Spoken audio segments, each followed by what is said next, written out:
Hello everyone, my name is Noelle Henry and this is my introduction video. Some of my experience in the field is I have worked as a clinical care coordinator for children in foster care. I have worked as a clinician in an emotional support classroom for elementary students, and I have worked as a mobile crisis clinician for children in the community. Currently, I am working as a clinical social worker in a partial hospitalization program in a psychiatric hospital in Delaware. And I work with, my clients are dually diagnosed with mental health and substance abuse diagnosis. My caseload is dually diagnosed because of I am a certified drug and alcohol counselor, so that's why I carry that caseload.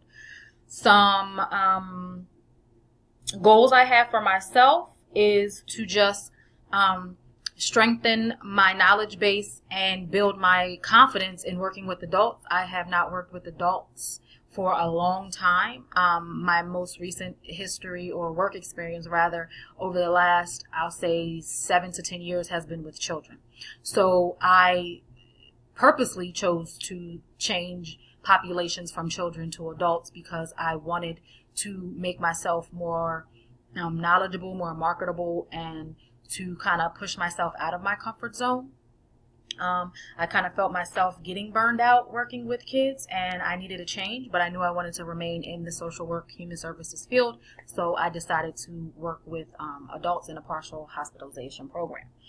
Thus far, the opportunities is just, again, broadening my knowledge base, but some challenges that I'm facing is that I am not confident in my experience, not my experience, but my knowledge in working with adults because it was many years ago. I am not able to kind of cover when I don't know something like I could with kids because adults are going to challenge me. They're going to question me. And even though it makes me nervous and kind of is a little anxiety provoking in the moment, I welcome it. I embrace it, and I go and do my research and I come back with an answer. So I hope you enjoyed my video. I apologize for the glare in my glasses. I have not figured out how to take the glare out. I hope before I complete the program that I learn. But again, I do apologize, and I hope that it isn't bothersome for those who did view my video. I wish everyone good luck over the next 7 weeks, and I look forward to reading and viewing your videos. Thank you. Bye-bye.